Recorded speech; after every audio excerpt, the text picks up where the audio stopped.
All right, folks, once again, good evening. If you're joining us right now, this is the time when we have the conversation on the state of the county of Nairobi. And here with us to help us understand what this means and, to represent their sectors are the following. First, we start from the far end, if our cameraman would be so kind as to take the camera there. First is Mr. Desterius Musoka. You're an entrepreneur. Karibu sana.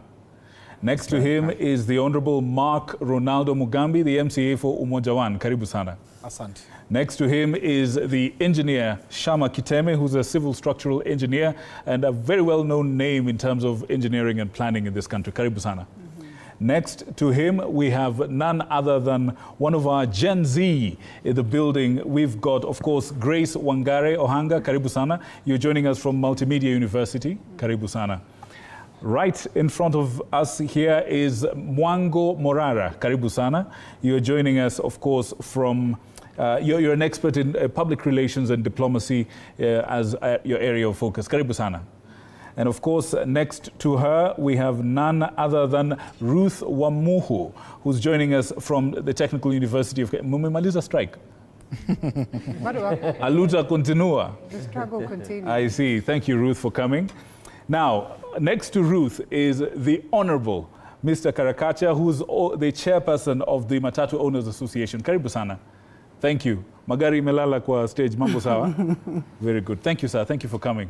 Would you care to introduce the guests closest to you? Mwangu, I'll be looking forward to hear you tell us whether kuna PR nyingi Nairobi ama kazi inafanyika, now that you're a PR expert. But of course, on this other end is Honorable Robert Alai, the Member of County Assembly of Kileleshwa. Mheshimiwa, thank you so much for creating time. And right next to him is Godfrey Akumali, County Secretary, Nairobi.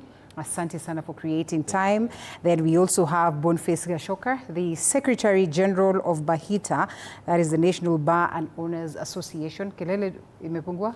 Kabisa. Kelele imepungua mhesh? Discuss na. Tutasema hapa sasa. All right, so and last but not least, Kevin Mubadi, National Chair, Boda Boda Safety Association of Kenya. Asanteni sana, ladies and gentlemen, and we go straight to it. Yeah, but first, let's give a bit of a context to what we're talking about tonight. Kenya has had devolution for the from the year 2013. About 12, 13 years or thereabouts. Yes, thereabouts.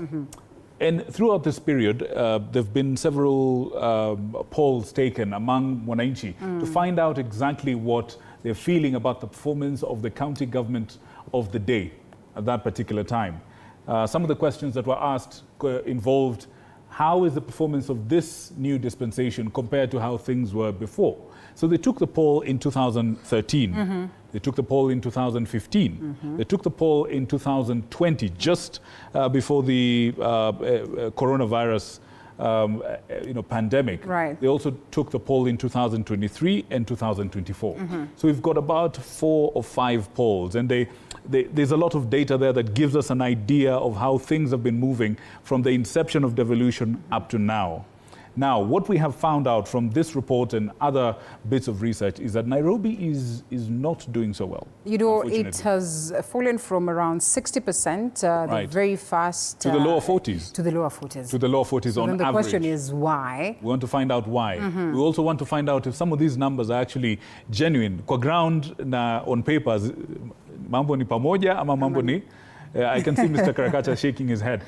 So this is part of the conversation that we want to have. And we want you to be real. Talk to us about the real thing on the ground. And later on, in the tail end of the program, after we've looked at the problem, I want all of you to work on a question that I want to ask now. You will answer it towards the end of the program. What is the Nairobi we want to see? What is the Nairobi we want to see? All right? Thank you. Martino here says Nairobi is extremely dirty and run down. Didn't plan for expansion, but biggest problem is impunity that allows all types of illegalities. You should interview people who lived there in the 60s and the 70s. All right. Tell us what it looks like. So let's kick off the conversation tonight. And we want to ask a question just right off the top. What is your opinion of where Nairobi is right now across the different sectors that we have? We have seen the thing look at health, agriculture, education, roads, energy, trade and tourism, housing, water management and sanitation, environment, culture and sports, social services, across the board. Let's start with you, Ruth. Where do you think Nairobi is, in a nutshell, in one line or two? I think it's a very difficult question, but this is not the Nairobi that I have always envisioned as a young person. I would say Nairobi is at a state where it's becoming chaotic. I think I'm among the people who use the lower parts of Nairobi. You know, the word tunambangwa watu wa Nairobi ya chini, town ya chini. And it's so chaotic because of, one, someone has mentioned that Nairobi is really dirty, which is true. We have so much congestion. We take so much time to get to our places of work, to go to school. I don't know, it's becoming so chaotic. I don't know whether to blame the government, or because I normally view Nairobi County as a social responsibility of each and every person, you know, and I'm really happy that we have all these sectors represented so that we can have a just conversation, not only leaning on blaming the government or the county government, but also trying to understand where are we as a county and why are we having all this, because Nairobi was ranked among the most stressful counties, I think, in the world or so. We are also very unhappy.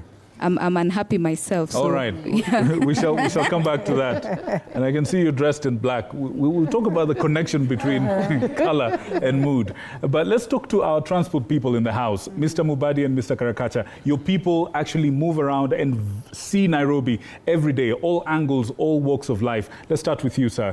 What is your rating of Nairobi? What do you see Nairobi today? What do you see in Nairobi today, please? Thank you so much. The Nairobi we see today is when you go to the CBD, mostly downtown, is a congested town, and we are seeing people fighting for spaces. So we wonder what the government or county government will do to make sure that everybody has enough cake for Nairobi. Because what we are seeing is now the competition for the space. All right. Involving matatus, the border riders, and the pedestrians. So and the hawkers. And the hawkers are also there fighting for the same space.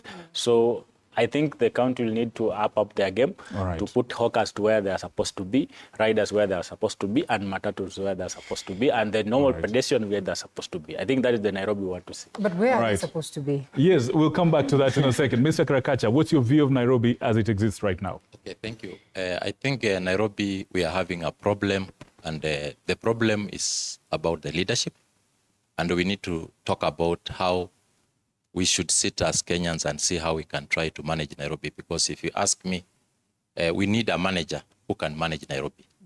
We don't need politicians, because politicians are the ones messing Nairobi. If you go to the transport sector, we talk about matatu. There's a lot of corruption. You get that the termini where we are carrying, we are getting space. We have to pay for the space. Yeah, they are selling us the space, you can imagine. So the congestion which is within Nairobi, you get that because of corruption. If we can do something on corruption, and if we can work with the leaders who are there, we know we have good leaders we can work with. We can try to make Nairobi to be one of the best cities in the world. All right, all right. You mentioned politicians. We have two and others in the building. Let's start with you, Mr. Alai, from where you sit. And you've been a public watchdog for a very long time. Now you're on the other side. Talk to us about your view of how Nairobi is right now. Thank you. Thank you so much, the TV47 crew. I think that Nairobi is facing a little bit of challenges. And it's sometimes very hard to place blame only on one individual or one institution. Because I believe that Nairobi first is suffering from the errors we made in the Constitution. We consider Nairobi, we considered all counties equal. But we have city counties who have special needs, and we have not checked that. If you check, Nairobi is having the biggest assembly. You know, we have two, in the county government, you have the county executive, which is headed by the governor, and the CS is here. But he's also the speaker and the clerk who heads the county assemblies.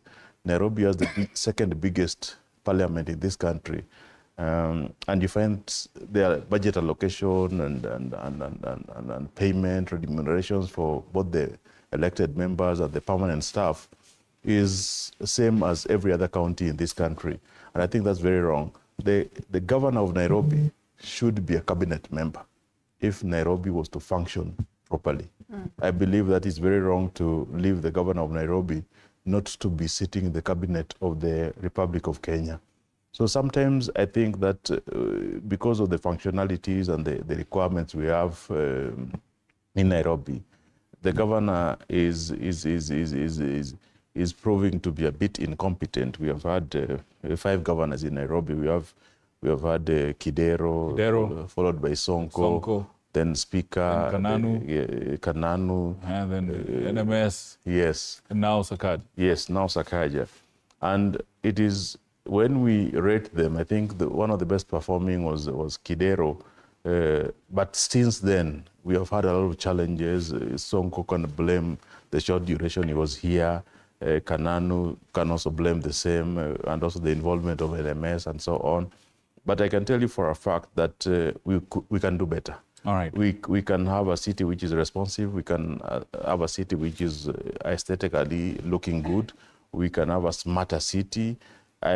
Sometimes I go to the back streets during the weekends and at night, and it's depressing. It's very depressing to see young people walking, trying to get a vehicle at home. When it rains, it is raining on them. People have come from work. It's destroying their very, suits and clothes which they are bought at a very... I don't think that people need to suffer the way they are suffering in Nairobi. Yes. All right. And still from the politicians, Mr. Ronaldo, is it fair to say, the politics is partly to blame for Nairobi's problems? For my colleague. Sadly not, from where I sit. First, understand I'm the government of the day's chief whip. And I first want to disagree with Karagasha, because you cannot transfer the mess of the association he chairs and blame the county government of Nairobi. First, because I want to take him back. A while ago, the county did a circular taking, or rather transferring, the picking and dropping zones of some routes from the CBD into the newly done terminal, the Green Park by NMS. It was done by NMS, and it really costs a lot of money to build that terminal. What did they do?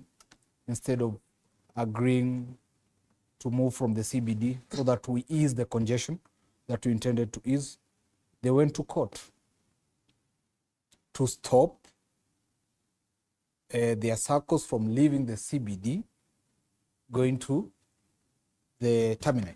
We still have other terminals constructed at Park Road. We have one. We have another one in Desai Road that are completely not operational. Reason being, they prefer picking, and it's not just picking and dropping, but rather parking in the CBD. So therefore, we cannot address that issue of congestion without them adhering to the guidelines that we lay. All right. And instead of, I think also the court really plays a role in governments not functioning well, because had they been complying with whatever, because anything we do as a county, we do it in good faith, not to punish anyone.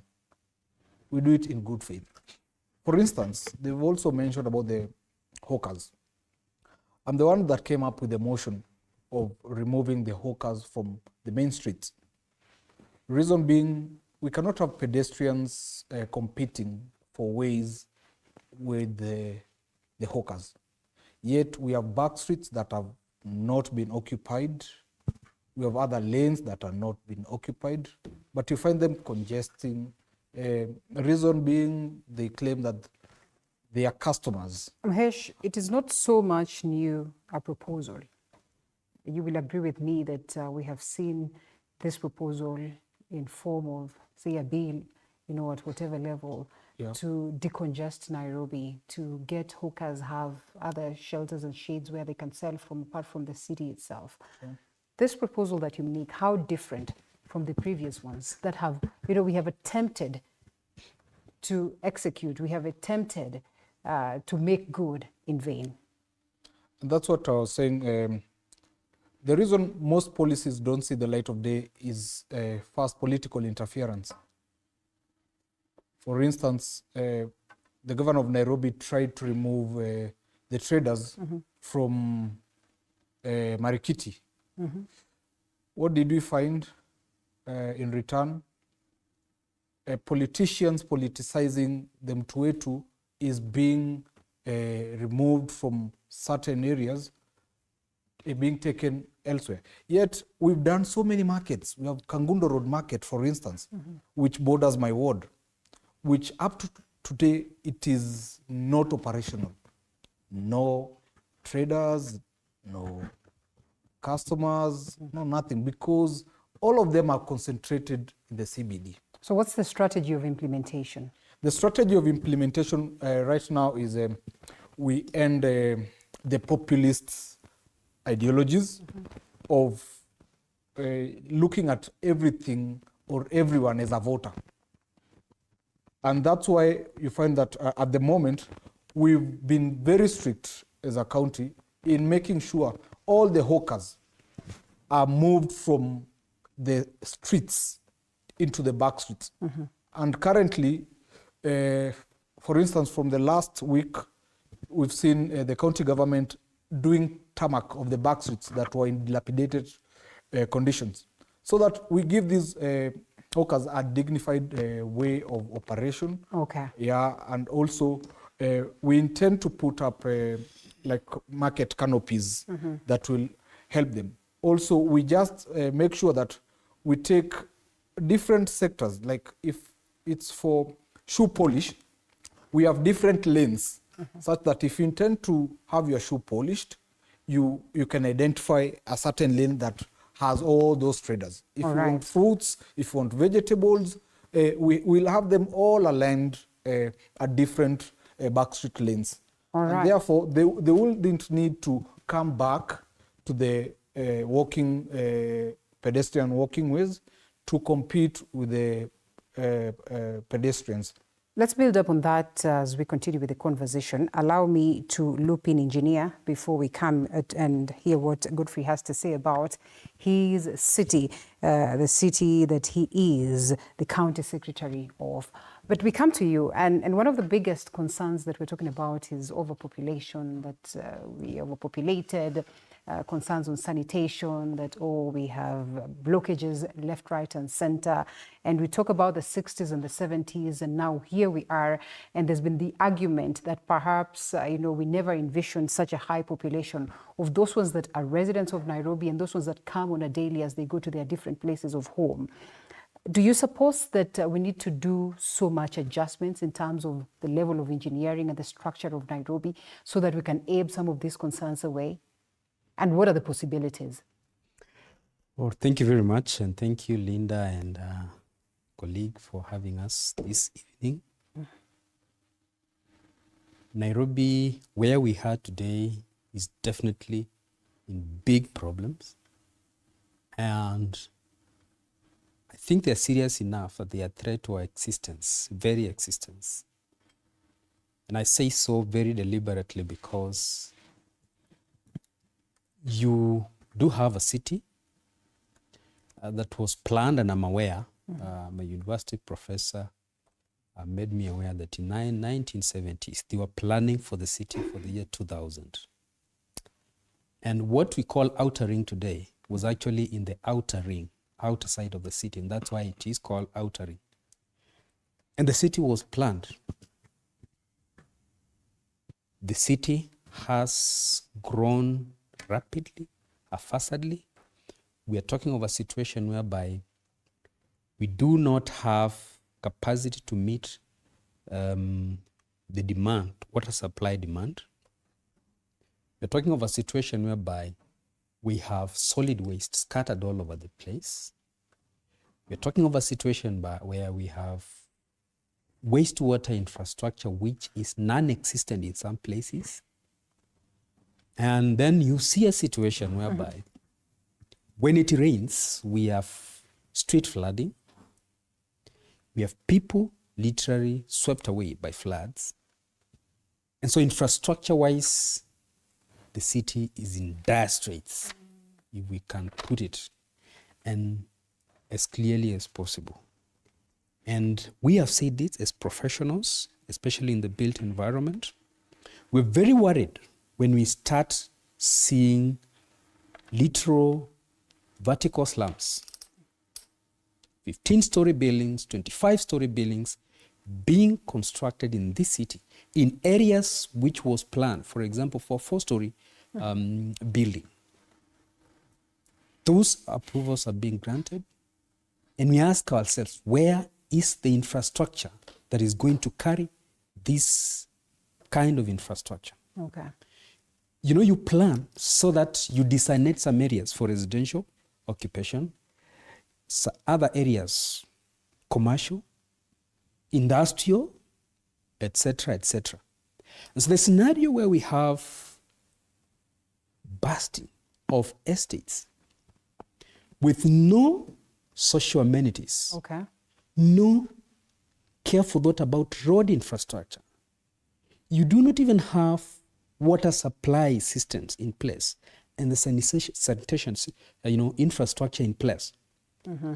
We are reaching a point whereby it may not even be possible to salvage the city. Okay. And countries have left cities to go and start cities elsewhere. The initial question was whether we are having the right approach administratively. I was in Abuja last year, and Abuja is a federal capital territory city. You have the other, states in that country. And I believe Nairobi may need to have a slightly different administrative approach. We recognize this is a capital city. Okay. We are hosting United Nations, high international organizations, and then we treat it different. We have a different approach administratively. So basically what we are saying, and we've been saying it very loud and clear, we are in big problems. Secretary, County of Nairobi, as you just respond to the numerous concerns that have been raised, first of all, do you support that, there's a possibility, and just how realistic would it be for us to separate the management of the county from politics, number one? Are we trying to say that the county assembly or perhaps the county government component is unable to manage Nairobi, and such there would be need for us to have it back and, domiciled in the national government? And basically responding to some of these concerns that have been raised, where would you place the city?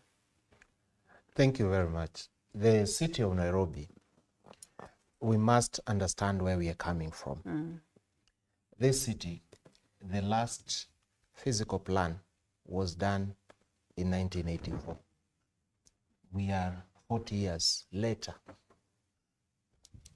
We are the first one who are now doing a new master plan as a county government.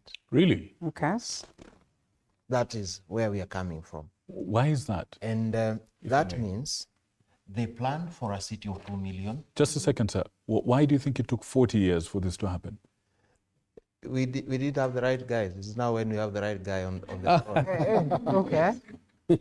So what does this mean? Tell us about the... So it means we have infrastructure that was designed for 2 million people. Today, Nairobi has a population of 5.7 million people during the night, but during the day, because of its nature, this influx, our population grows during the day to approximately 7 to 8 million. With an infrastructure of 2 million. Of course, in the last couple of years, we've had bypasses.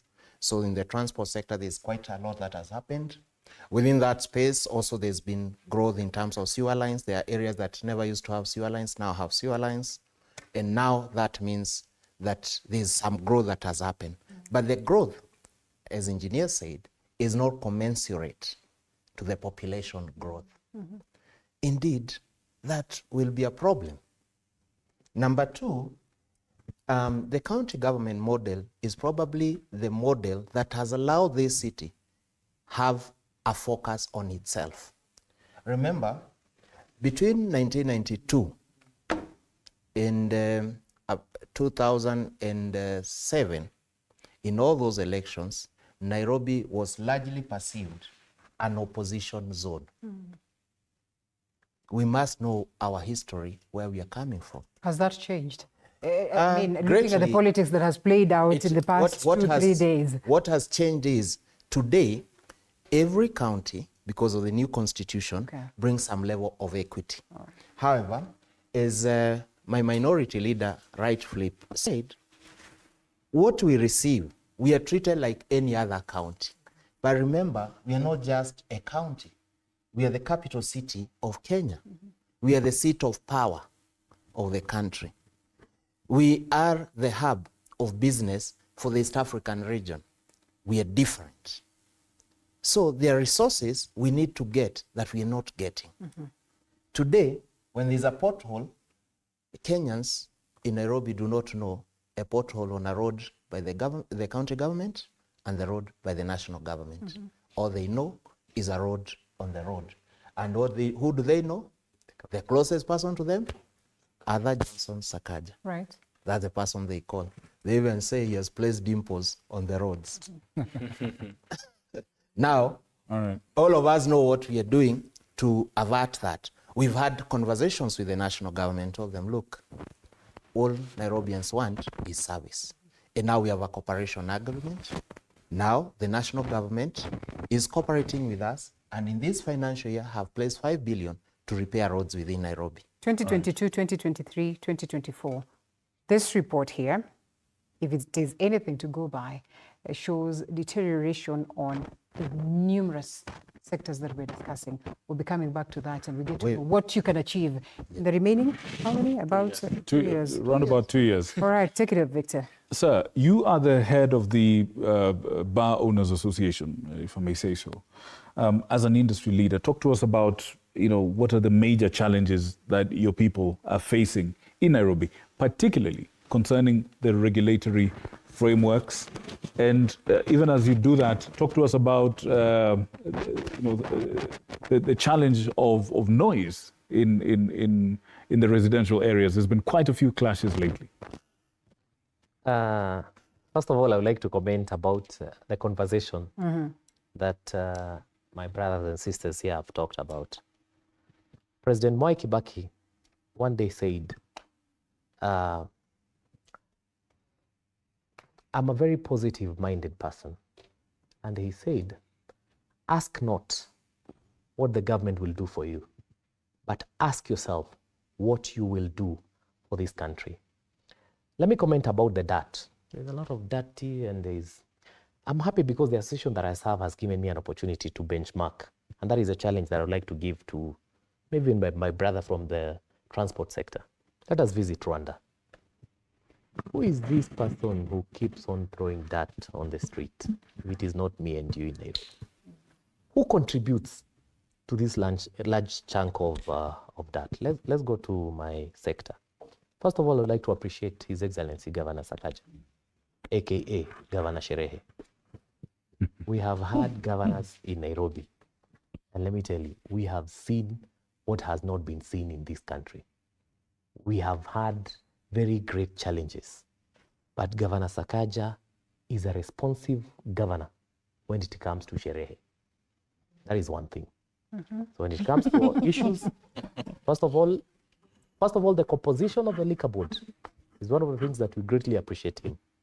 It is highly responsive. It is led by a lady called Nyangi. I wish she can be promoted and become something else. And we are working very well with the liquor department.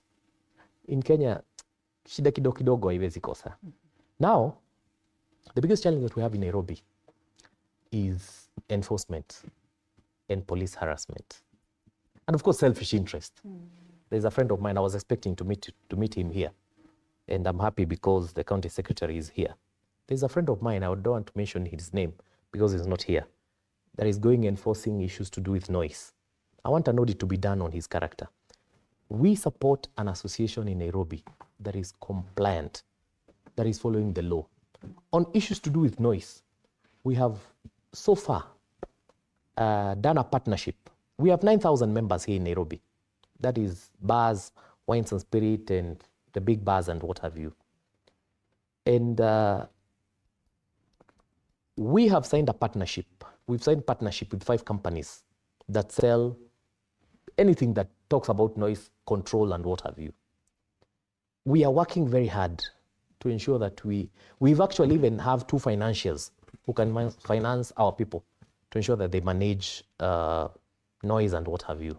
But it's very unfortunate when one person, we expect, this is a government of multi-agency. So when enforcement is being done, we expect a multi-agency, a diplomatic engagement process, and what have you. But there's someone who's doing some enforcement whom we feel is making money for his own. Let me ask you a question on that point. Are you implying that your members of the Bar and Restaurant Owners Association of Nairobi, do not actually contravene the guidelines on noise, for example? Are you saying that the enforcement is unfair? They do, a few of them. But we are doing everything possible from the partnership that we have between us and this better. I would call it better, because we've had the previous governors who were there. We've had, and I think the easiest place where people go to get bribes and harass people is the bar and all these places. I can tell you, from the county government, if there are problems, they are small and we are managing them. The biggest challenge that we have in the management of sherehe and the liquor industry is the police. Okay. Hang on a second, just a second. When you say that you're doing all you can you tell us some of the things your association is doing to manage that on your own side, even as the county government does what it's supposed to do by law? Good. Let me repeat myself. Number one, we have signed partnership with 2 financial institutions. Let me tell you, the cost of putting up these management resources that are needed to manage noise is very expensive. This is a new idea altogether. So it's very expensive. So we've looked for financial institutions which can lend our people money, and they can put soundproofing and all that system in terms of management, even including nowadays there's even microphones that can manage sounds, and that sound can go far.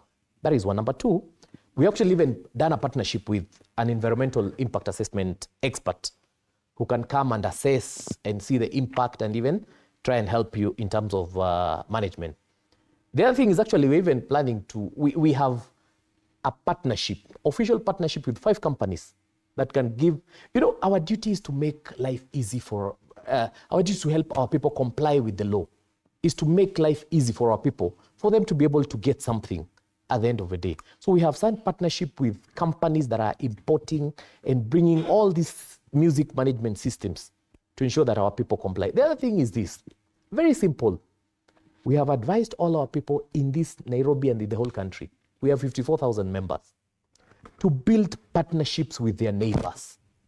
A simple thing like a WhatsApp group between your neighbors and your DJs and the management can greatly manage all these messes. Because sometimes we have some nice young people called DJs who are very ambitious when I'm at home, and then the DJ can increase the voice, then the neighbor can raise the issue. Just some small internal thing that can manage. All right. That is building partnerships and relationships. Because at the end of the day, if a bar makes noise, the people whom you're making noise to is your customers. Okay. All right. So in this case, is there something you'd like the county government to do for you and your members to be able to make this experience much better for everyone? First of all, the people whom I'd like to challenge is NEMA, because we have a right of information, and they have a very good law, and they have a very good department. We would like them to empower people with information. Let us build partnerships and let us get a lot of information about what they're supposed to do, what is their mandate, and how well we can build a partnership. The same way we've done with Nairobi. I mean, the previous director of liquors, all of them have ended up in courts. They were dismissed because of an accountability. But we sat down. One day, we woke up and we were taking Nairobi County government to court because of the issues. And the governor called us, and we had an agreement. And right now, we have a proper working relationship. The only challenge that we have is maybe from the police. And that is something that that is something that we're going to discuss. Let us pace up the conversation so that we don't sound like, oh, the business was Balita and Balita was the business. But quickly, before we take a short break, quickly, in 1 minute, Mahesh, the members of county assembly, just how do you contribute to bring some element and level of sanity in every county? If we're going to speak about that, because then eventually we know it boils down to the people, but you have a crucial role to play. We have a crucial role, but I'm very worried when the client is full of praise for the enforcer. Okay. You know, I'm very much worried when I hear that bar owners and are so comfortable with the governor. And you don't want them to say it when good has happened? Because a lot of things are happening wrongly, because, you know, it's not their mistake per se, but to an extent is also they are a contributor to the mess we have in the liquor, you know, management of the joints, the nightclubs, the bars and the restaurants. And also, you know, to the county side where we have the licensing, the zoning laws which have been broken, you find areas which were purely residentials are now mixed use. And but also, you know, you realize when Corona happened, very many people insisted on having their bars very close to their homes. People wanted to have the minimum staggering distance to their homes. But one thing which we have to agree on is that we have to control the mess which is in the liquor, in the vice economy, because the bars and nightclubs comes with a lot of things, comes with prostitution, comes with the sale of drugs and controlled substances and so on. We have to find a way of bringing in sanity. And if Godfrey Mosiria is trying to bring in the sanity, I think we have to find ways of working with him and not castigating or attacking his character. I know areas where he also falls short, but I don't think that it's upon us to decide that, you know, he needs to be punished or he needs to be called out. Mahesh, we come back to you after this break, because then we need to understand where do we strike a balance, because these people will tell you these are businesses they're conducting. These people will tell you they're trying to earn a living, to make ends meet. Yeah. So how do we strike a balance in terms of what it is that you say? And of course, that question will be coming back to the people who are representing the county at this very point, but we come back to you after this short break.